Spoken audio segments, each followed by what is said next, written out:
better stamina, who's still focused. VP Prodigy, even though they may be skillfully better, I want to say, they can easily drop the ball in the draft, or maybe they can make some mistakes because they might be tilted from game number 2 because they think they're a better team or something. There's so many factors involved.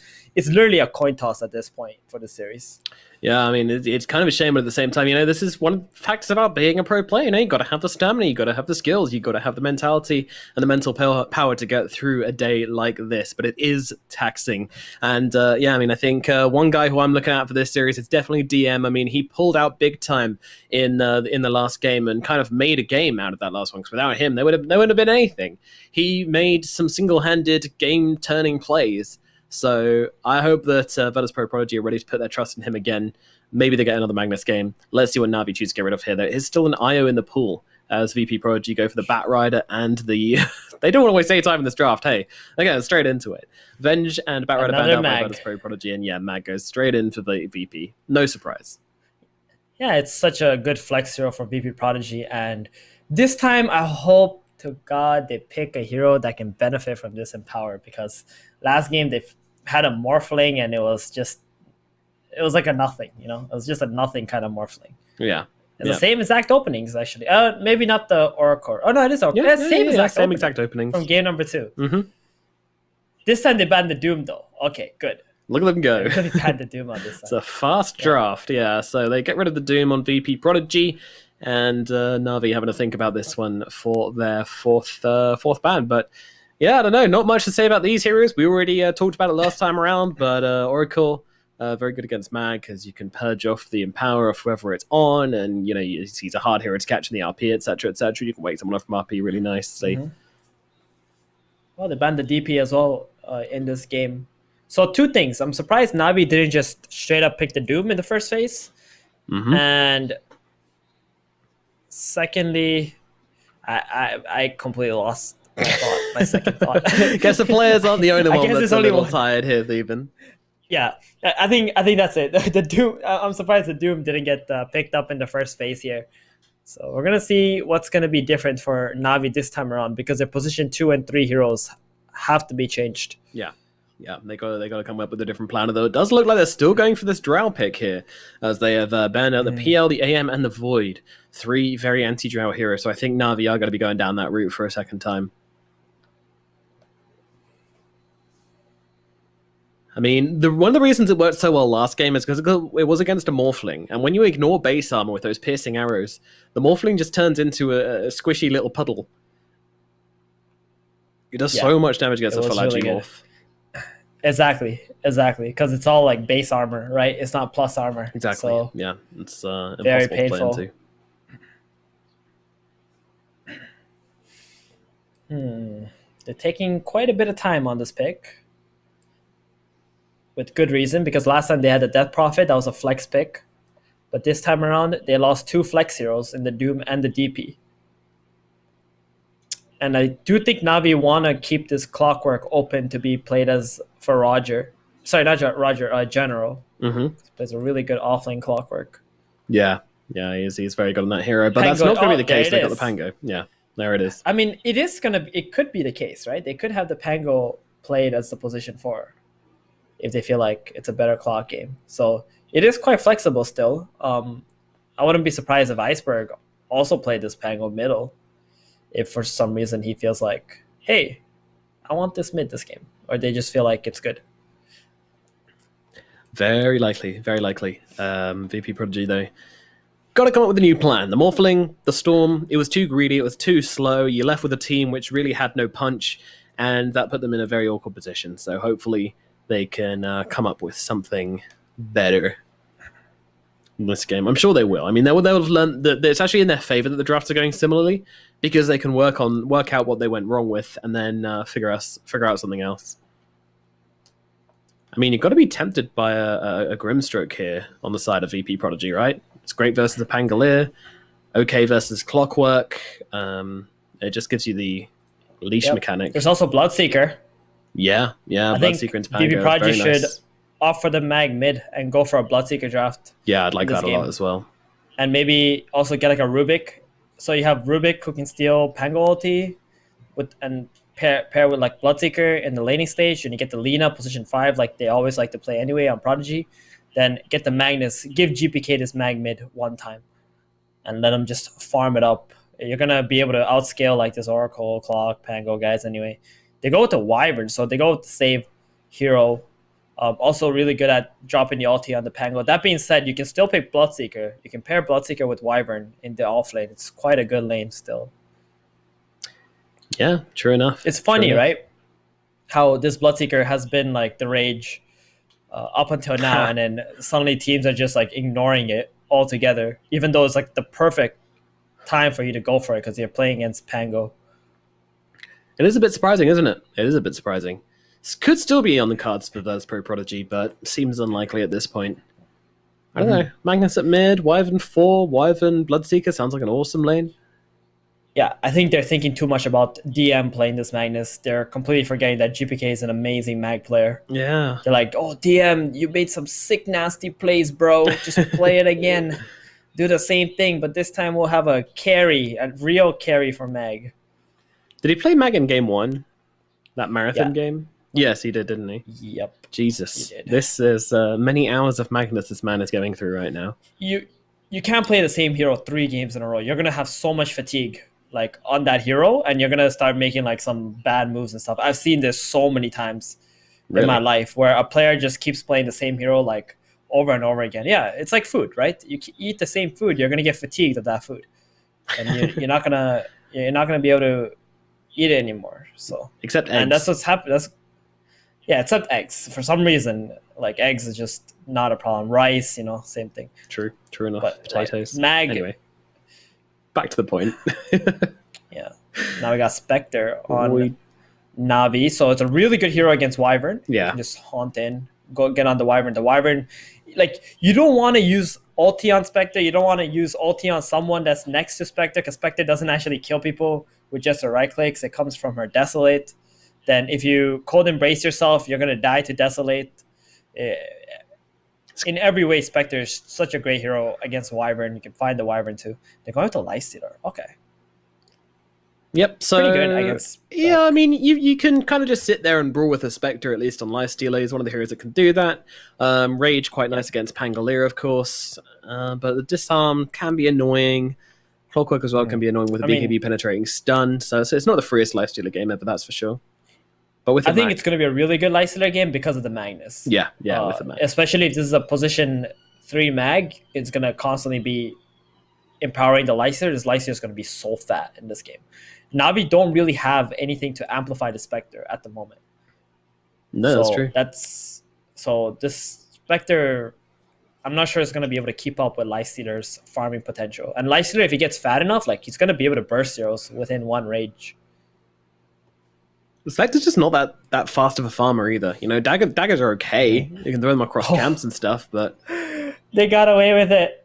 They got away with this Pango pick. The Bloodseeker's banned out. Navi was sweating. You know that meme with the dude who has like sweat everywhere? And he's like, oh God, please don't remember there's Bloodseeker in the pool, And then they get to the last phase and like, okay, whew, insta-ban, Bloodseeker. Didn't even think about it. Yeah, they definitely felt like they got away with that. And I think they did as well. I think Bloodseeker would have been amazing here for Virtus Pro Prodigy. But it just gets too stuck in the ways. Spectre, right? They pick Spectre too. If you pick Bloodseeker there, it's amazing because Spectre can't really do anything. Can't even bring Bloodseeker low enough in the lanes, and it would have been really problematic, I think, for Navi. So, VP Prodigy again, fatigue, right? We gotta consider that these guys played so many freaking games today. So, and long games. That's the biggest thing. They played a lot of long games, so maybe they're not really sharp with the picks at the moment. But that's okay. Viper also being banned out would have been really great against Spectre to remove her passives and also force a Spectre to buy Black King Bar, which Spectre doesn't like doing.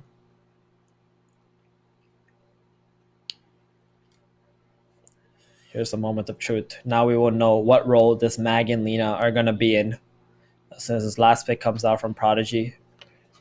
What's it going to be? What is it going to be? Could even be like possible Necrophos. Something like that can be interesting to this game. But then Navi would just go for like a Zeus. keep VP at bay. They don't really have a whole lot of jumps. Disruptor. Okay, so they're gonna go with the Lina middle, and they're gonna go with the Magnus position 3 this game. Yeah, that's it. That's what's gonna be, and they're gonna have a little bit of catch now with the Disruptor as well. More catch. Yeah, that being said, I think I don't love this Lina mid though. I think the SAPPHIRE and Pango would do a cracking job of staying on top of her. Clockwork as well. they do. They do. have That's so true. much, and not even forgetting that Oracle has a spell which makes you immune to magic. So, don't know at all. I'm really worried about VP Prodigy's draft again here. I feel like it's better than last time. That's for sure. This draft does stuff. It can do stuff. It's gonna have much more opportunities to actually make plays, which I think is important. That's the way they win games for this Pro Prodigy. If they can put themselves in a position where it comes down to pure playmaking, but as Pro Prodigy are going to be happier. But Navi, they now get a chance to really kind of just come through with a big pick here.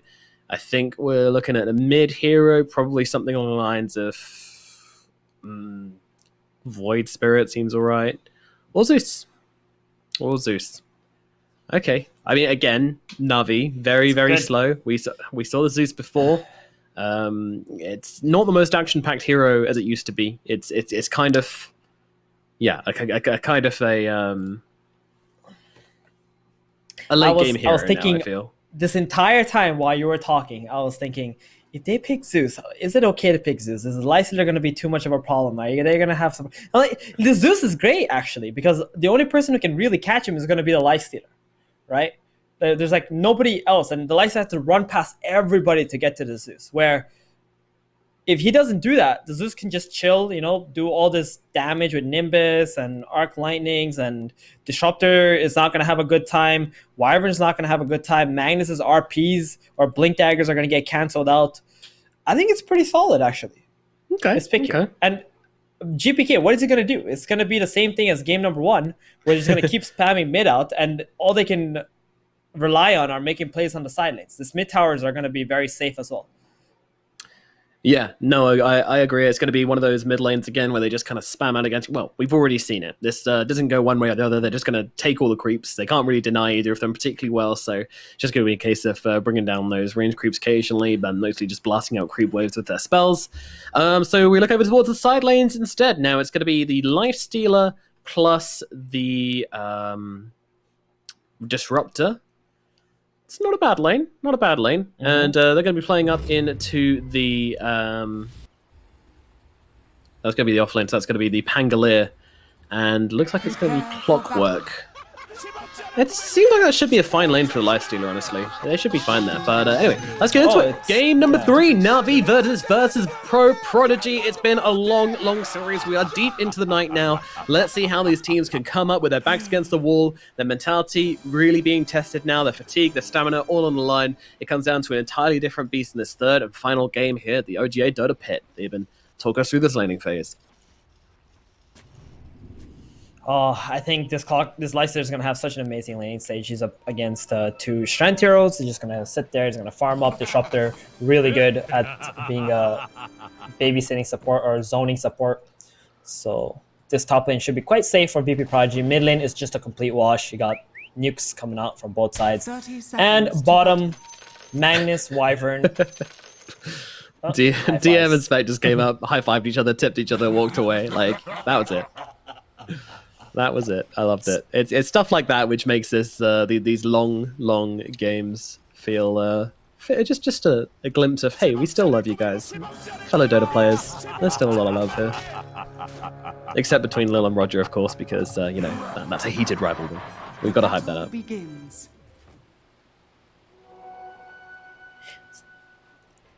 This looks like Spectre should have a pretty decent lane here to bottom Nomad. I don't think there's going to be a whole lot of pressure put onto him as long as they keep buying healing salves on the position 5 and heal him back up. Does indubitably. Roger with these cog plays again. It's really helping this offlaner quite a lot. I think game 1, that was the big factor too in getting the DP to have a really good laning stage.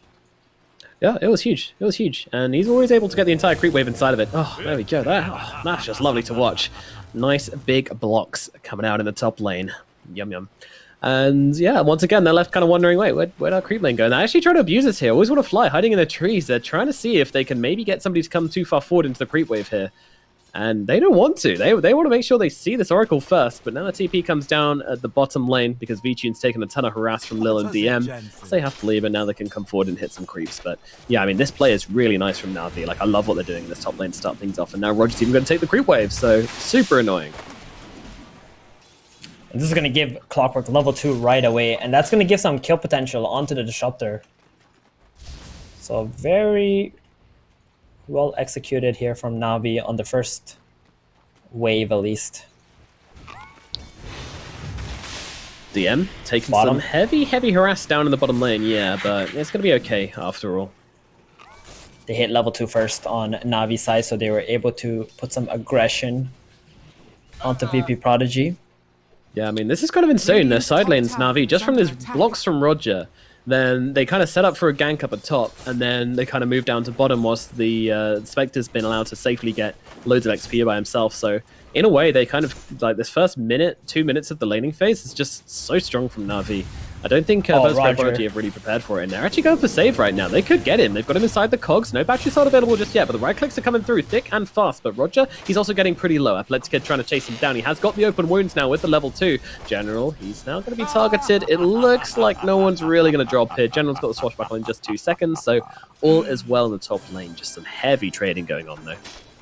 Yeah, this Clockwork was like a sliver of experience away from level 2. That was a guaranteed first blood on that Disruptor if he had his battery assault there. I think so. I do think so. Mid, meanwhile, going exactly how we expected to, although it does look like the Lena's going to pull ahead as this creep wave's under a tower, so GPK going to pull ahead a wee bit. Just down a bot. Fest on the mid lane. Yeah, it is. And DM and VTune just kind of bodying each other here. But yeah, I mean, we expect VTune to pull ahead the moment they get level 3 on Oracle. This lane just becomes an entirely different matter all entirely. Yeah, it's one of your patented lanes, right? It is. Spectre Oracle. Yeah, oh yeah, it is. Oh, top again, save. Getting jumped here by Roger. Yeah, I mean, Save actually hasn't really taken any damage from this, because there's so many creeps around. Epileptic Kid helping to tank up these battery assaults as well. So jump really kind of ineffectual from Roger up in this top lane. Not doing enough at all.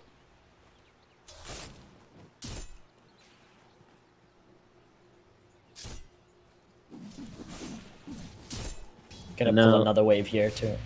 Yeah, so they hit level 3 on the bottom lane, and what this means is that the daggers are going to give the Oracle the vision to just spam out these Purifying Flames, and it's so annoying to play into early on. Meanwhile, Epileptic Kid in general trading up in the top lane. Getting very low on Epileptic Kid here. They do have a salve on the Disruptor to feed into him, but they don't want to get it cancelled out by the Swashbuckle, so it's actually going to be quite annoying for Epileptic Kid under the tower here, because he can't safely salve. There's actually a lot more pressure than I thought Navi is able to dish on this top lane. A lot has to do with Roger and his pulls that he's been making. Agreed. Very impressed with Roger's gameplay in this lane. He's almost level 3 too, and then that's going to get a little bit scarier for Mr. Save here. He's also out of regen. He's used his last healing salve onto the Lifestealer. That said, despite all the praise we're giving the side of Navi, they are very far behind when it comes to last hits. General, he's only had 10 last hits so far, compared to the Magnus's 25. And they're winning every single lane right now on Virtus Pro, so got to be considered. And General actually having to TP back here, and he's going all the way back to the fountain. So top lane is now pretty much won from Virtus Pro Prodigy from that movement. General getting a little bit carried away. Does grab himself a bottle at the very least, but yeah, I mean, now Athletic Kid's got to really start to accelerate. Yeah, he's very fortunate that Save scaled up his Thunderstrike to 2 and didn't get glimpsed there, because if he got a glimpse while he was TPing out, that would have been more than an over lane for Mr. General. Yeah, true enough. That could have been absolutely disastrous. 3 bounties now, going the way of Virtus Pro. The catapults are going to start spawning too. I don't think there's going to be any pressure coming from these catapults on either side. Both teams have plenty of lane shoving capabilities to get rid of these early game pressure. Oh, they do. And wards plonked right on top of each other. And Iceberg's just going to come across and claim that one. Seem to have noticed it, so they just tell Iceberg to come across. He gets a lightning bolt, gets himself a fat ward. And yeah, can enjoy the gold increase quite a lot. Meanwhile, General up in the top lane in some trouble, and by some trouble I mean he's absolutely dead. He's going to get cocktail shaken up in the top lane, and now he's out for the count. 13 seconds. Does have the TP at least when he comes back to life, but yeah, I mean, when I said the lifesteal was going to accelerate, I wasn't joking. He is getting out of control in this top lane already. The Pangolier just looked like he just stood there, right? He couldn't do anything because he knows the Swashbuckle is on cooldown and just got smacked in the face to death. Yep. Just waiting for the sweet release really of death. Yeah, if Lifestealer got the last hit there, he would have been extremely happy. Face boost would have been completed, and then really this Pangolier just can't lane up in this lane whatsoever. It's only got 1,500 net worth. It's almost the same as a clock. I mean, the clock did take a lot of that XP because he dragged the waves behind the tower. So we are expecting a lot from Roger here. Yeah, we are, but you know, if there's any player on the side of Navi you want to put your faith in, Roger is definitely him.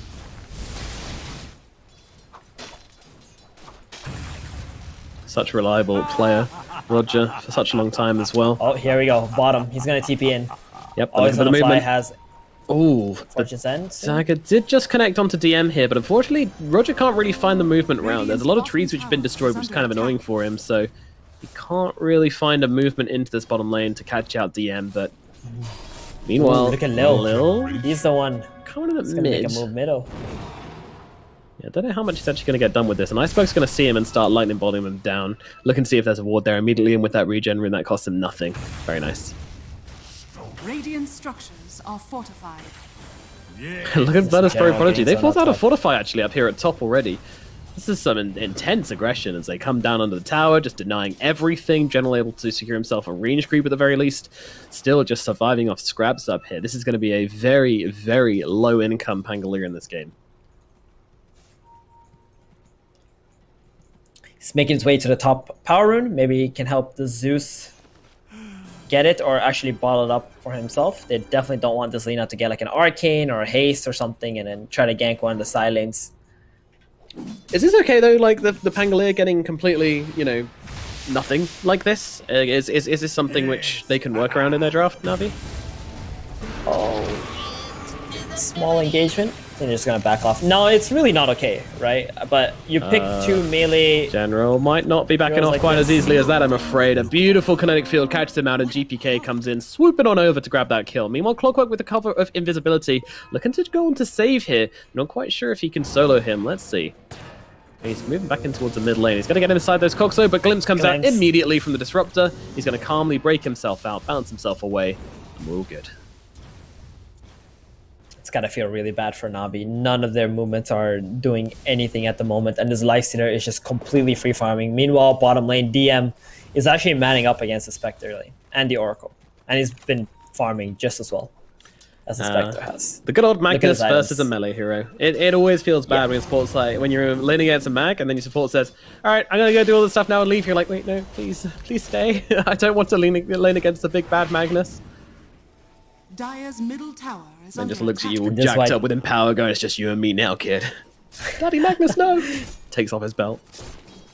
This is why they always pick DM Magnus or pick Magnus on VP Project. They got two really amazing Magnus players on their team. It's going for that mech build once again. It's really good. Makes them very tanky. Dang, I think we know what DM stands for. It's Daddy Magnus. That's it. Oh wow. You figured it out? Found it, yeah. There we go. Definitely not his initials, which actually no, it is. Anyways, always want to fly. Pays a bit to the bottom lane. Can't really do much. Meanwhile, Save and Lil, they're going for a bit of a rotation on Iceberg here. This is pretty crazy, but it might just work. Iceberg going for the TP away. They have the glimpse though. Iceberg just wastes his time and gets wasted. Beautiful plays here from the supports of VP Prodigy. Now they might both be dying for this one, but you know what? This is a happy death. And actually, Lil's going to get out here. So a great trade from VP Prodigy. These supports doing some epic work here in the Radiant jungle. Oh, that was so huge. And they also baited out the Spectre Haunt. The Spectre Haunt getting only a support kill doesn't feel too good for him. And the man is just going to go back behind and say, oh, hey, now there's a free lane. It's not even a Spectre anymore. He's just going to keep on pushing this out, applying some pressure down to this tower. So the biggest problem with this Lifestealer free farming is that they don't have this lane that they can just go to and push it in and take a tower or trade for a tower. Because this Lifestealer can actually 1 versus 5. at this stage in the game. That's just how strong he is. He's got a Rage, he's got an Infest, he can just be super annoying. He actually decides to make this first move instead and just go bottom and maybe help take out the tower. Meanwhile, Navi, they're actually smoking up here. Adventure gonna find GPK and save. I mean, Roger, he wants one man, but he's not gonna get him. The leader gets himself back. Meanwhile, Save drops an ultimate onto absolutely nothing and then gets finished off. Meanwhile, GPK still looking for the rotation around the side, but Vichi's actually coming in. GPK could be in some trouble. Meanwhile, DM moving in from the side. He's got that RP. Should he want to throw it down, but not gonna be needed here. GPK has the Yules to hold back Vichi, and everyone's gonna be all hunky-dory on the side of Virtus Pro Prodigy. Except this Wyvern, who might be a little bit dead. There it is. There it is. Always want to fly. Has the vision for the Purifying Flames. Ah, what a spell. Oh, that was a really solid smoke coming out from Navi, cutting off VP Prodigy and getting a really good ward on the hill over there. They're going to be able to pressure up the mid tower just a tiny bit, but they're not actually committing to this. Just going to go back and farm. They, on Navi's side, they feel like all they need is items and experience at the moment, so not too focused on taking the objectives. I can't help but feel like Epileptic Kid made a really bad move in TPing bottom when he was literally destroying top, farming jungle creeps, and not allowing Navi to take any towers in this game. Because right now, Pengo General just got an entire free lane for 2 minutes, and his top tower is going to die pretty soon. I mean, that's true, but I think the Lifestealer does extend his farm a lot just by being on this bottom side of the map, playing near the Magnus. You know, the whole team can play in this area and be plenty happy, because that's still putting pressure on the enemy towers, right? I think they were probably pretty good just playing on all 3 lanes, honestly, for VP Prodigy. This Mag was unkillable bottom, Lina could just shove the lanes out mid, and they had top free. So, but instead, they just want to play a little bit faster, look at DM. Go for more objectives. This is such good positioning. They've got the Observer Ward down. DM's going to sneak in from behind. Can he get him? Well, he's actually going to drop the RP down onto the Oracle, and why the hell not? This is an easy kill, and with this guy dead, they can even look towards taking the tier 1 tower in the middle lane. Lifestealer, no. They're thinking about using this Rolling Thunder here. General wants to be a ball. He desires spheres. But it's not going to happen. The towers go in the way of Virtus Pro Prodigy. Great pickup from them. Meanwhile, the shot comes on through. Oh, the Winter's Curse catches out General, and all 3 heroes are going to drop down the Sack Storm on top of them. And meanwhile, the Zeus just gets completely annihilated on the sidelines here. GPK is getting kind of low, as is Save, but it's not nearly enough damage to bring them down. They're all still fine inside of Virtus Pro Prodigy. Vichun does nothing, and they lose absolutely no one, and might even get the kill. No, Vichun gets himself away. 2 tanky on the Spectre, but wow. Great fight from Virtus Pro Prodigy. Great tower taking as well. This is a team we've seen previously on in the tournament, and this is looking pretty good. Although Roger's still looking toward Epileptic Kid here. He's actually going to walk up into him, but Roger's like, I can't do anything with him. I'm just going to blast him back with my cogs. Those are really big Yules onto the Zeus, getting that enormous kill, and the Winter Wyvern curse on the Pangolier. We're seeing this Winter Wyvern finally coming into play.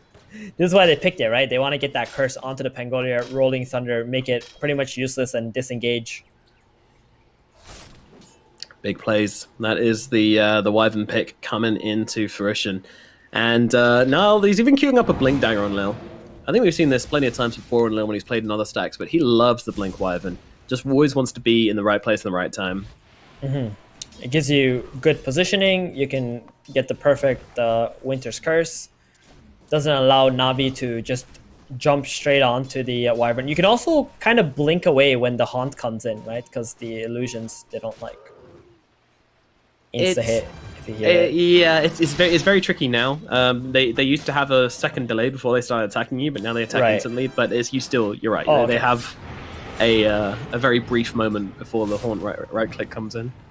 But it is literally just like someone's TP'd on you and then started right clicking you. So you got to be super fast.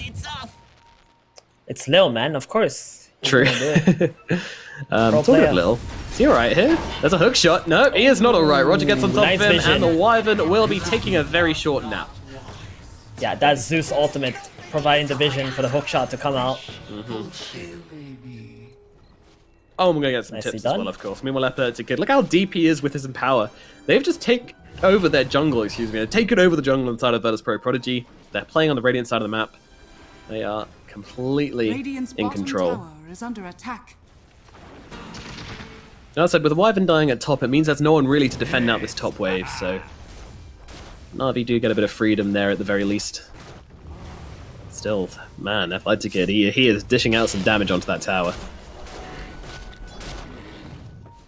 Yeah, he's just trying to bring as many heroes bottom as he can, if possible. General, though, he's just chilling down here. Oh, man, it feels so bad for General this game.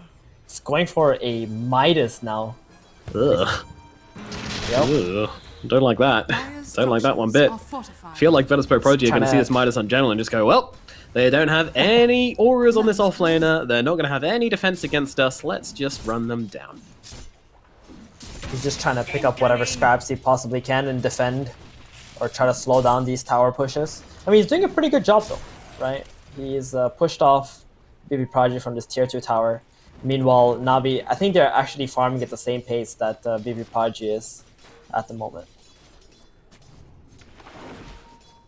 Which is actually very good for them.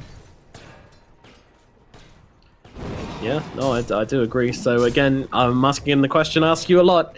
At what point in the game are we going to see Venuspro Prodigy going to make their first move across the map? I think they get the Desolator now, and they commit to this tier 2 tower bottom. They're going to surround it with this Disruptor, Delina, and then they're going to take the outpost. After that, they're going to probably play in the top and mid area of the map for the Roshan. Pretty much their, step-by-step plan. Structures are fortified. Oh, he cuts the Desol right before the courier dies. that was really so close. I wonder if they saw the so courier bad. coming in and thought, like, tee-hee, we're going to kill it. Dire's middle tower is under attack. Yeah, here's the outpost taken and instant switch to the top and mid lane. Dire are scanning. Dire's I mean, middle Roshan is the tower big is thing, under right? attack. So you can Are just scanning. commit to these other tier 2s and the high ground pushes. Even though there is a Zeus on the side of Navi, if you click the Rage on your Lifestealer, you're not going to be taking any damage. So you can slowly chip away at those. Hook shot in Yeah. towards Disruptor. I feel like Roger's just kind of playing around here more than anything. No hard commitment from him. Epileptic trying to get the vision. Oh, they do get the vision for the glimpse, and now they can get on top of Roger. And the interrupt is there from DM as well with the skewer. See you later, Roger. He's out for the count. He was just trying to make something happen. I found it kind of Yeah, I amusing don't know how that... Sorry, Venuspro Prodigy, they actually scanned Roshan just before this little fight took place, and I'm wondering, did they really think Navi was trying to do Roshan with this lineup? Like, have they been off the map for that long they thought the Spectre Zeus lineup was trying to take Roshan at level Is under attack. 12? Yeah, they don't have any vision, right? Around Yeah. the top area of the map, so they were a little bit concerned about what's going on with the Spectre, because he hasn't shown up on any lanes either, but now... Ooh, they know can't what's find up. General. The elusive little fella. Pangolier. It's pretty good. I mean, he's making a lot of space, honestly, is. and he's only like 500 gold behind his Magnus, which is kind of surprising to me, because his Magnus has had such a great lane, or a game, altogether. It looks like we're going to smoke into each There other he right goes. now. Navi are heading down to the bottom lane. They want to try and play around their Pango. He's in the trees, but they're being completely cut off by VPP. But at the same time, VPP are just heading in the wrong direction. They have no read on where Navi are. Lil's left behind. If they see him, then he might be dead. But they don't have any vision in the area either.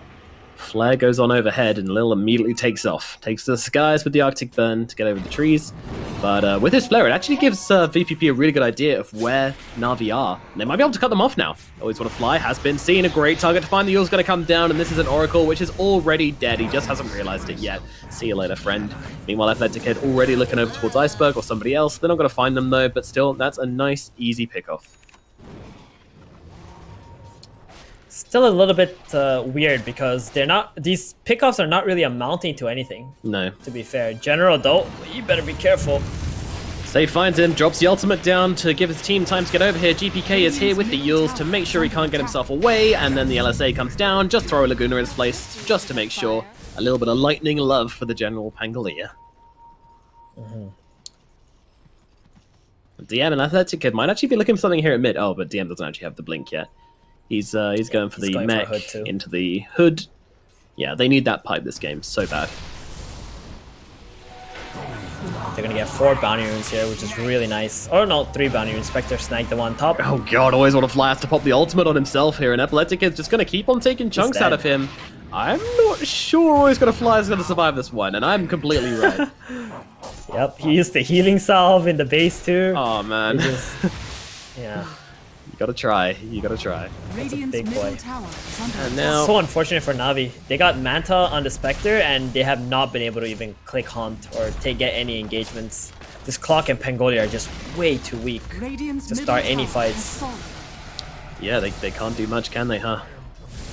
Middle tower has now fallen to the side of Virtus Pro. Prodigy really starting to take over this map. Bottom tier 2 dead. They're heading into Roshan now. Na'Vi, can they take this fight? Or do Virtus Pro Prodigy even want to make it happen? It looks like they do. They're pretty interested in making this happen. They want to force it. Yeah, the Thunder God's Wrath come down. Virtus Pro Prodigy like, yeah, we're in rush. We know you know. Oh, we just Roger. don't care. We're not getting out Roger's that in easy. position. And they see Roger here. He's actually going to use the hookshot immediately onto Disruptor after he gets rumbled, but Disruptor's going to drop down the ultimate onto the Clockwork. And actually with the Cold Embrace, Save is staying alive for now, and he's actually going to get the kill. Meanwhile, the Haunt might finish the job. Meanwhile, the sidelines of the fight, General's lost his life. Save the only casualty of the side of VPP so far. Meanwhile, Roger and General have been lost by NAVI, but a buyback from Roger means he could come back soon. However, no hookshot for 40 seconds, and that's how long it's going to take for them to do Rush. Probably much quicker than that. V-Tune, he is nearby. He can throw some daggers into the pit, but look at how quickly it's falling. Are they going to be able to do anything about this? The answer is no. They get the Roshan into their hands, off the Lifestealer, and immediately running up this high ground to put their pressure onto Navi. Navi being chased out of their side of the map. Virtus Pro Prodigy just took this game into their hands, and then some.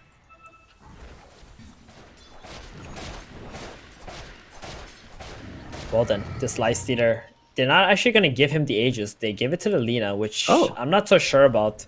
Because I think if you give the Aegis to the Lifestealer, you can just go for the last tier 2 tower and then just go straight into the high ground and keep forcing Navi to go back into the base and stay there and then try to off-farm them. But Yeah, I maybe agree. they just feel and like the Lina's a bit weak. It's not like it's a super tanky Lifestealer build either, so he's still a little bit vulnerable if he gets caught out. Yeah. Also, in that last engagement, this Pangolier was managed. They managed him so well. They dropped the ulti, then the Lifestealer was hitting him with the rage, and then they also RP'd him, so he had 0 impact in the engagement. Say goodbye to always want to fly. Yeah. Yeah, oh my goodness, he's actually getting jumped right now, and that's going to be a 3-man rotation in along with an Nimbus to help him out. Athletic now looking to pick up some scraps here. General though, he's got the TP away, they don't have to cancel for that, and they're all going to make their way out. That was quite impressive by VP Prodigy. It did cost them a Haunt nonetheless, but totally worth it from them, I'm sure. Yeah, from Navi. Radiant's yeah, top So tower they're gonna has go fallen. with a Diffusal Blade next now on the Spectre. So this is gonna be quite helpful in burning up the mana of the Lifestealer. That way they can just ignore this Lifestealer afterwards. And focus on the other squishy targets. So I really like this build from the Spec.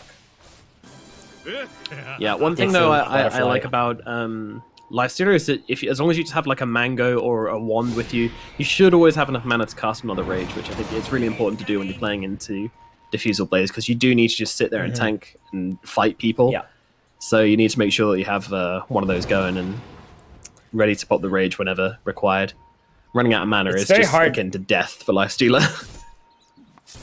True. It's very hard to fight with the Lifestealer if you don't Radiant actually have are enough mana for scanning. both Open Wounds and the Rage, right? Because they're just gonna kite you.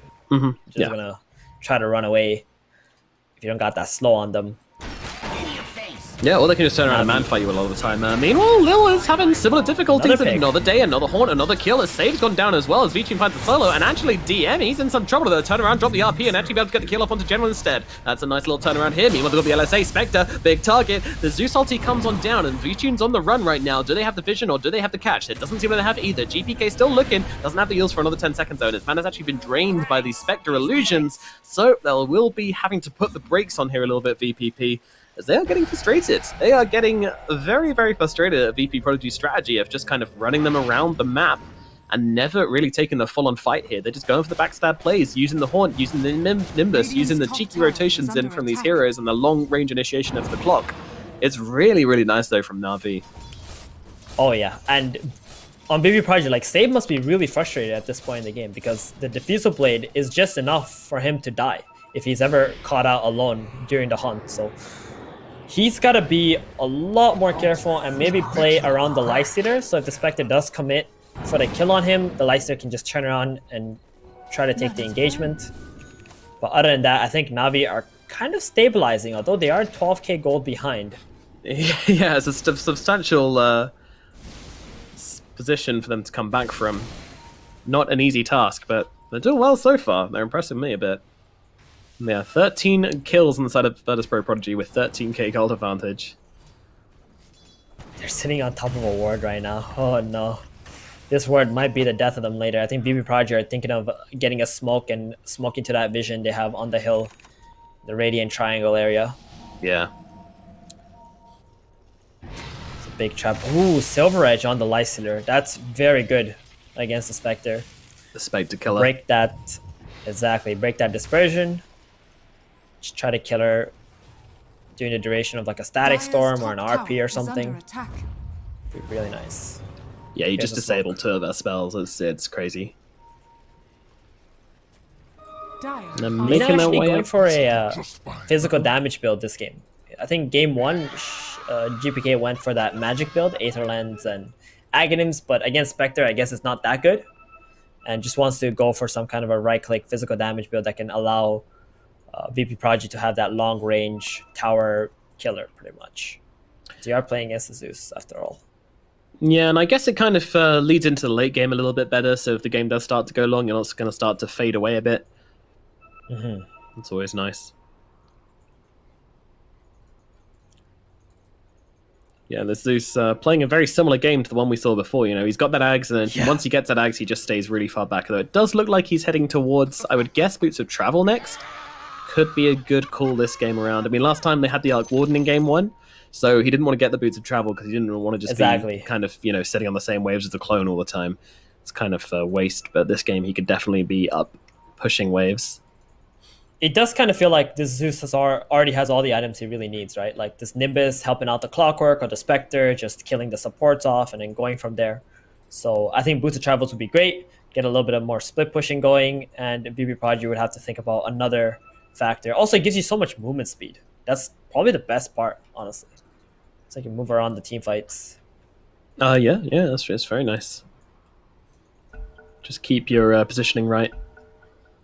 Keep your distance. So Basher is going to be the next item for V-Tune. I like this. You haunt in, you pop your Manta, you bash your support. Probably just die during the duration of the bash. Yeah, or might even be thinking of just getting on top of this Magnus. He doesn't have the hugest mana pool in the world, and if you can get him down before he can get off RP, then you basically just remove his presence from the game a lot. So, do you know why he went for the hood first before the dagger? I do not know why he went for the hood first before the dagger. So he went for the hood first, so he can click the hood before the engagement starts. So even if the Zeus tries to pop the Thunder God's Wrath to break his blink, the hood will absorb that damage, not break his blink, so he can still go in for the RP. Very smart.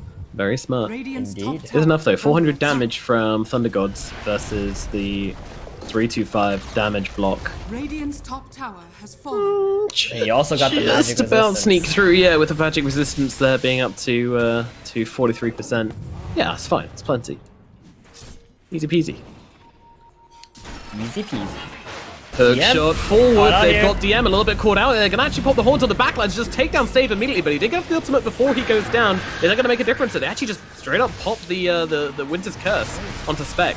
Spec's taking so much damage from her own illusions here. That's kind of funny. She's supposed to be easy ulti on. Meanwhile, the General RP in comes the down back. to the Pangolier. General, that is not the play, my brother. He's going to end up losing his life, and it's going to be a pretty good trade for the side of Virtus Pro Prodigy. And the Haunt is down as well. I think that's Epileptic very Kid. important. Oh no. It's coming in. The big bad wolf is here. Oh boy. The hungry lifestealer looking for some feasts. And he only gets one though. Roshan still down for 1 minute 30, so that's not going to be an option just yet. They just want to try and cut out the map, be in control, and make Navi suffer.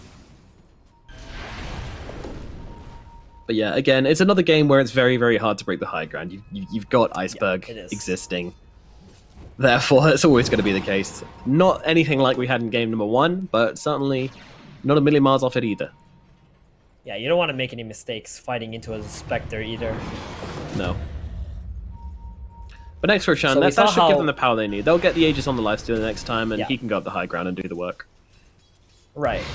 And you saw how Save just died instantly to that haunt. Like, they initiate on the Magnus, they make BP Prodigy think that the Magnus is the focus of this fight, and then they just jump the backline with the Spectre. But in reality, the Disruptor and the Wyvern, those are the heroes that they're really looking for. the Lina already has a BKB, so it's really hard to try and like kill this Lina. And she also had the Aegis beforehand. Yeah, Wyvern's gone for the Glimmer Cape, which, well, Spectre's had Dust this whole time, so won't really help out too much. Save's going for the Force Staff again, you know, not the greatest item to get away from a Spectre. She's got very good sustain on you. Yeah, I don't know what they go for otherwise, though, but I feel like these supports need some answers. You do. The Force Staff is probably not enough. Like, you're still going to get slowed down by the Diffusal Blade, and the Manta Illusions are going to chase you down and kill you. So Ghost Scepter would probably be the best, definitely. I think like Navi needs General to play a bit safer in these engagements. Like, he kind of jumped in, but VP Prodigy are not shy to drop an RP on this Pango just to kill him. They know how important this Rolling Thunder is in the engagements. And that's why he also bought the Blink Dagger, so he can like try to blink onto the Wyvern instead of getting Winter's Curse by the Wyvern. Yeah. He's trying to be sneaky. He's trying to come at different angles, which the Wyvern doesn't expect, and maybe catch him out with that. Lil now has completed this 4-staff. Disruptor, he's completed his as well, so they'll both have a 4-staff. If they're both together, then maybe 2 4-staffs will be enough to get away from the Spectre. But unfortunately, if you're close enough to 4-staff your friend, you're close enough to be killed by Spectre instead, which is a bit of an issue. Kind of interesting how Epileptic Kid went back for the Sanjin Yasha. Another small item. He's got a lot of small items on this Lifestealer. Yeah, I kind of understood it earlier on, but now I feel like they just need that one big oomph to break through that high ground. Because if they don't do it soon, then we're going to have a very long game on our hands. Illusion. So I don't see Navi coming back in a big way anytime soon, but you know the Spectre's just continuing to grow and grow. And as we get into the late game, she's going to become more scary, the Zeus is going to become more scary. Zeus, by the way, grabbed a Blink Dagger as his next item, not going for the Boots of Travel. Mobility. Feeling in the game that maybe you just can't utilize the Boots of Travels. Oh, Roger, I think, did they see him? Well, they saw the flare rocket coming out, surely. Oh my goodness, he's just walking them in circles right now. The dust comes down, and Roger, he most certainly will get his mozzarella melted up in the top lane. See you later, my friend. Yeah, he was trying to get in a good position for the next Roshan to try and maybe even steal it. Oh, Pango getting off the bottom. TP's coming on over as well. I don't think General's going to be making out of this one alive, unfortunately. He does go for the... Oh, that's not a combo you're looking for, but doesn't matter. They're going to bring him down all the same. DM dropping the big R, but no worries. Meanwhile, Epileptic Kid's actually just on top of Iceberg here. Iceberg's dead. He's... do they have enough heals? No, they don't. I didn't think so. See you later, buddy. Goodness gracious, Epileptic Kid just found a solo kill onto Iceberg with the Oracle sitting right next to him. That's madness. He's got a buyback. He's probably going to have to use his buyback on the Zeus here. They cannot defend this high ground without him. I think so. They also have a catapult here. The thing is, when he pops it, I think they just get back and do Roche. Like, it's such an easy plan. Rage to break out of the disarm, but there's a fortify used at the same time. Not exactly ideal, but... Oh, repair kit. Oh, okay. Well, I mean, unfortunately, GPK's gone for the right-click build as well. By the way, Satanic queued up from GPK, already having the Reaver, so this is one tanky lady. She might look thin, but she is thick with 2 Cs. Meanwhile, DM, there's the shockwave into the skewer, and Epileptic Kid's going to eat up that Oracle. Oracle dead for 30 seconds, and now they make their way into Roshan. So they gave up the racks in exchange for Zeus's buyback. Yes. They believe. I guess if Zeus dies again, like the game's just over, right? So that's probably what they're thinking, and they just want to hold that. Maybe use the buyback for the Roshan fight here. Buyback from AWF. But it's Epileptic Charge. Immediately running out of Roshan. Look at this dude go. He's got the Silver Edge. He wants to get on top of General. They pop the smoke, but immediately broken by Epileptic. Get the agents jump in. They take down General. He try to do something, but it's just going to happen. Meanwhile, the Horn comes in the backline. Save. He's going to be jumped, but there's the Skewer to kind of keep him alive. Thunder God's trying to finish the job, but it doesn't matter because the Spectre is dead. They're going to buy back on Save right now, but with the Spectre out of the equation, Virtus Pro Prodigy, they're starting to feel themselves, and they're going to be tapped down. Always want to fly again. A second death on him. A dieback on the Oracle. The game is well and truly in Virtus Pro Prodigy's hand. In fact, they're not even looking at Roshan anymore. They are looking at getting the Spectre buyback. Tier 4s? No, they're going for the Megas instead. They have 50 seconds until the Spectre is back, and she is going to throw down that buyback. Virtus Pro Prodigy, they can back out and go for Roshan if they want to here, or they can go for the big players. Lachi jumps forwards, has the Winter's Curse, could use it on his V-Tune here to set up for something, but they are afraid. They are afraid. And now the retreat comes out. A little bit surprised by Virtus Pro Prodigy's kind of indecision here. I mean, they got the buyback from the Spectre, but rather than immediately going back and going for Roche, they continue to push their luck a bit. And now they clear themselves out and go in towards this Roche. Now, Na'Vi can fight this. I mean, well, they don't have Horn, actually. Can they really fight it? Maybe not. Illusion. They're going to have to give this up. They probably have like one more fight left in Na'Vi here. The buyback from the Spectre, that's going to ruin any item progression. Dude, they got a Satanic on... Oh no, Roger. Oh no. He tried. He tried, you know? Yeah. You get a medal for trying. He gets a couple of tips for trying, that's for sure. Very neat. Well, Lilina still takes the Aegis, by the way, even though they have a Satanic on her. Really don't want GPK to die, it seems.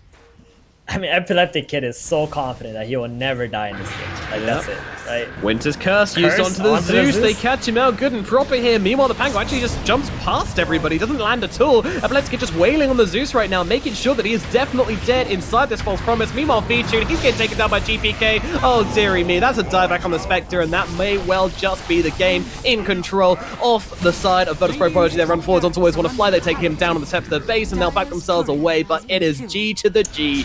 Thrown in by V-Tune. Na'Vi, despite an excellent run, are out of the tournament. They are done with this event. It was a good shot. They gave it their all, but in the end, it is Virtus Pro Prodigy which will take the win in game number 3 and move on to the lower bracket finals. Well deserved, but not a bad showing from Na'Vi at all in this series.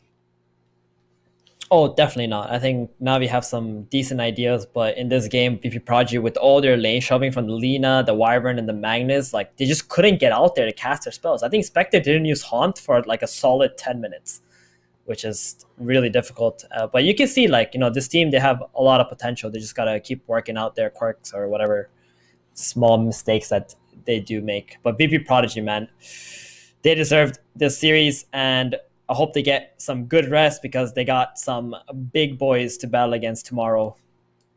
They do indeed. Yeah, they do indeed. They've got to come up against the team of Alliance in tomorrow's lower bracket finals game. That is going to be such a hard, but you know what?